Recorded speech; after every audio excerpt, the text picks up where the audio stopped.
नमस्कार मेरे किसान साथियों, आपके चैनल एग्रीबडी अदैत में आप सभी किसान भाइयों का स्वागत है। दोस्तों, तो सब लोग पहले तो चौंक जाएंगे देख के कि इतने अंधेरे में कैसे शर्मा जी वीडियो बना रहे हैं। तो आज मेरे चैनल के मतलब शुरुआत से, जब से चैनल मैंने खोला है तब से जुड़े हुए हैं चौहान साहब हैं दोस्तों, और ये मेरे साथ जुड़े हुए हैं जब से मैंने चैनल ये शुरू किया था, और मेरी जानकारी से काफी संतुष्ट रहते हैं। तो चौहान साहब, बहुत बहुत स्वागत है आपका। और बहुत बहुत धन्यवाद, बहुत बहुत धन्यवाद। और आप काफी मतलब वैसे रहते तो आप गाजियाबाद में, पर गांव में दोस्तों खेती करते हैं, गाय वगैरह पाल रखी हैं, और 3-4 साल से शुरू किया आलू करना।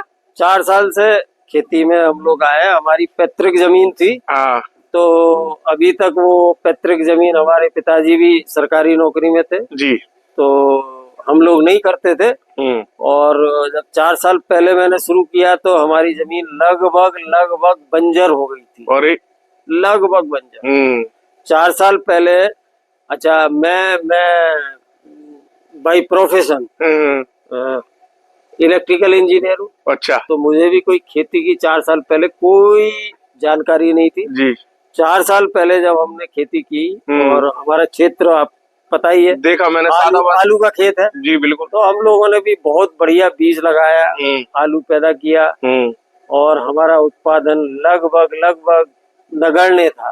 20 कट्टा बीघा। अरे, और उसमें भी कोई वीआईपी क्वालिटी का कोई आलू नहीं था, किर्री गुल्ला, ये उत्पादन था। अच्छा। उसके बाद फिर हमने थोड़ा सा जगह जगह जानकारी लेनी शुरू की, इंटरनेट, सीपीआरआई, कुफरी भी विजिट किया, मोतीपुरम भी विजिट किया, वैज्ञानिकों से मिले और बहुत अच्छी जानकारियां पैदा की, और उसके बाद फिर एक वैज्ञानिक तरीके से खेती शुरू की। बिल्कुल।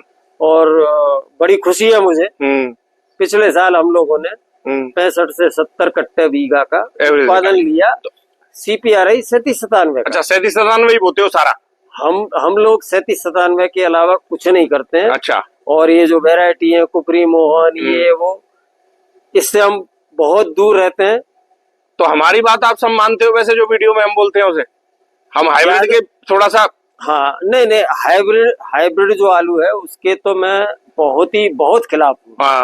बहुत खिलाफ हूँ। सही बात। और जब तक किसान हाइब्रिड को नहीं छोड़ेगा, किसान को कभी रेट अच्छा मिलेगा नहीं। सही बात है। क्योंकि हाइब्रिड आलू जो है, जो 120 कट्टा बीघा, 100 कट्टा बीघा, 90 कट्टा बीघा, 80 कट्टा बीघा, 80 कट्टा बीघा, ये सिर्फ और सिर्फ हम कोल्ड स्टोरेज मालिक को ही उनके लिए पैदा कर दो, उन्हें पैसे वाला कर रहे हैं, और आड़तियों को कर दो। हाँ, और ना वो आड़ती व्यापारी, वो तो बहुत लंबी चेन है। सही बात। वो चेन छोड़ देते हैं, लेकिन हम किसके लिए पैदा कर रहे हैं? सही बात है। तो आप क्वालिटी का आलू पैदा करो और कम आलू पैदा करो। अब इस साल जैसे लग रहा है कि शायद थोड़ा सा उत्पादन कम था इस साल, तो रेट अप्रैल क्या, मैं तो बोलूंगा खुदाई से लेके अब तक किसानों को अच्छे रेट मिले, भरपूर रेट मिले हैं। तो ऐसे ही अगर थोड़ा सा आलू का रकबा कम हो जाए तो किसानों को बहुत अच्छे रेट हमेशा मिलते रहेंगे। अगर रकबा बढ़ता रहेगा, आलू का उत्पादन बहुत ज्यादा होता रहेगा, तो इसमें आलू किसानों का ही नुकसान है, किसी और का नहीं है। बिल्कुल सही बात है। उसमें पूरा कोल्ड फुल कर देंगे, कोल्ड मालिक को भाड़ा दे रहे हैं, व्यापारियों को दे रहे हैं, आड़तियों को दे रहे हैं, आपको कुछ नहीं, अपना 500 रुपए कट्टा बेच रहे हैं। हाँ, आपको 800-850 रुपए लागत आ रही है कट्टे, आपको कुछ नहीं मिल रहा है। तो चौहान साहब, एक चीज और ये बताओ, इस साल 2024 में कितना आलू था, कितने कट्टे थे आप पे? कट्टे छोड़ दीजिए, हमारे पास 70 बीघा आलू था। 70 बीघा, बहुत बड़े किसान नहीं। हाँ, नहीं, सही है, लेकिन बहुत छोटे भी नहीं है, ठीक ठाक है। और हम लोगों ने शुरुआत से धीरे धीरे थोड़ा आलू बेचते रहे। आज हमारे पास करीब 30% आलू बचा है। 70% बेच लिया। ऊंचे में कहाँ तक भाव लिया इस बार? ऊंचे में 1450 तक भाव। अरे मजे आ गए। कितना आलू बेचा था 1450 में?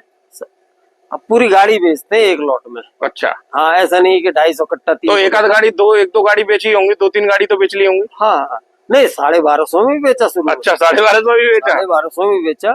और 2000 के लिए भी रखा है? अब ये जो रखा है वो 2000 समझो, 1800 समझो, 1600 समझो, या हम उसके लिए भी तैयार है कि 600 भी बिक जाए। अब देख लो कितना बड़ा चेंज आया है आज किसान के अंदर। हाँ, 600 भी बिक जाए। जिसने 70% आलू आप सुनो 1250 रुपए से 1450 रुपए तक बेच लिया, 1% भी माथे पे सेकंड होगी नहीं। डर की तो कोई सेकंड टेंशन ही नहीं है, कोई सेकंड नहीं है। अब वो किसी भी रेट बिके, 2000 बिक गया तो बहुत बढ़िया, बल्ले बल्ले सही है, और 600 भी बिक गया तो कोई गम नहीं है। बिल्कुल सही, थोड़ा सा बचा है। अब आलू के इसको छोड़ के अब ट्राइकोडर्मा की बात करेंगे। हाँ। आपका मन था कि मैं कुछ किसान भाइयों से कहना चाहूंगा ट्राइकोडर्मा के ऊपर। ये बहुत ही बायोलॉजिकल फंजीसाइड है, बहुत ही महत्वपूर्ण एक विषय है। हाँ।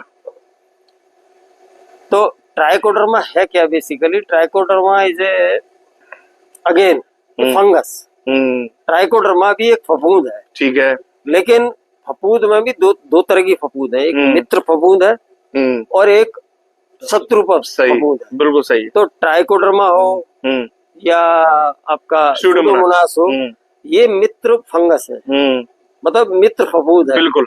इनका काम क्या है, मिट्टी में जब ये जाएंगी तो जो हमारी दुश्मन वाली जो फफूंद है, हाँ, उसके ऊपर ये अटैक करती है, और इसका जो हमारे मित्र फफूंद है, मित्र जो फंगस है, हाँ जी, इसका काम है कि दुश्मन वाली फंगस है, ये इनका भोजन है। बिल्कुल। अच्छा, ये उनका भोजन है, ये उनका भोजन है। ठीक है, ठीक है, ठीक है। तो ये उनको खाएंगी, उनको नष्ट करेंगी। और अगर किसी किसान ने, और मैं तो सलाह दूंगा जिन किसानों को जिनके यहाँ जड़ गलन, जड़ काली हो जाना और चित्ती आना, चेचक आना, ये अगर समस्या है तो वो 100% उनको ट्राइकोडर्मा से सॉइल ट्रीटमेंट करना ही चाहिए। तो आप कितने दिन से कर रहे हैं? मैं तो समझिए जब पहली साल किया तो मुझे खेती की कोई जानकारी नहीं, तो कुछ नहीं किया, और हमारे पूरे खेत में वायरस था। अच्छा। और कुछ भी नहीं हुआ, क्वालिटी अच्छी नहीं होगी आलू। हाँ, उसके बाद जब नेक्स्ट ईयर और नेक्स्ट टू नेक्स्ट ईयर जब हमको जानकारी होना शुरू हुई और ये सब हुआ, तो फिर उसके बाद आप मान लीजिए कि पिछले 2 साल से मैं ट्राइकोडर्मा और सूडोमोनास का प्रयोग कर रहा हूँ। रिजल्ट मिलता है। आलू बड़ा चमकदार सुंदर था आपका, इतना चमक, आप तो खुदाई पे गए थे? मैं गया था, देखा था। बिल्कुल मोर के अंडे के जैसा आलू निकलता है, एक चित्ती नहीं आएगी और जड़ गलन नहीं होगी। जड़ पिछले साल हमने देखा, ये भाई साहब है हमारे, अच्छा, यही अच्छा, सारा देखभाल करते हैं। जी, जी। हमारे आलू की जड़ जो ट्यूबर से जो कनेक्ट करती है, वो धागे के जैसे टूटती थी, चट की आवाज आती थी। बहुत बढ़िया। जड़ इतनी मजबूत हो जाएगी, इतनी मजबूत हो जाएगी और इतनी साफ और सुंदर आएगी। तो मैं तो रिकमेंड करूंगा कि ये कम से कम जिन लोगों के यहाँ चित्ती की समस्या है, जड़ गलन की समस्या है और चेचक की समस्या है, ये सारी की सारी फंगस की समस्या है जी, वो एक बार इसका जरूर इस्तेमाल करें।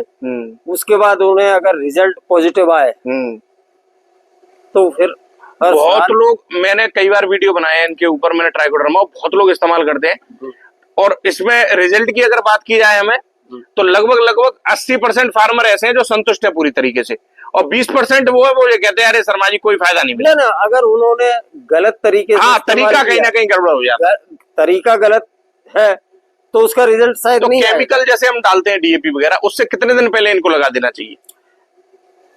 देखिए, इसके भी अब शर्मा जी कई तरीके हैं कि कैसे सॉइल ट्रीटमेंट। मैंने तो गोबर में मिलवा के फेंकवा दिया, सब खेतों में जुतवा दिया, वो बेस्ट तरीका है कि गोबर में मिला के और जुतवा। लेकिन एक सबसे बड़ी चीज है जो ध्यान में रखनी है कि जब भी आप ट्रीटमेंट करें सॉइल का, हाँ, सॉइल में नमी रहनी चाहिए। हाँ, नमी तो थी। अगर नमी नहीं है तो ये जो जीवाणु है उनके मरने की संभावना बहुत ज्यादा हो जाती है। अगर वो जीवाणु ही मर गए तो फिर कोई वो नहीं होगा, पहले ही खत्म हो गए तो। हाँ। तो अच्छा, पिछले साल हमने इसका प्रयोग किया गेहूं और जौ में भी। अच्छा।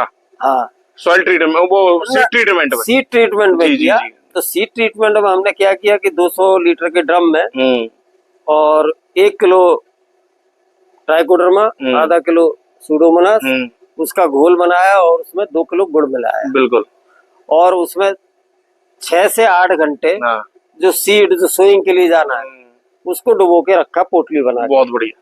और सुबह उसको छाया में सुखा लिया, सुखाने के बाद उसको बीज बो दिया।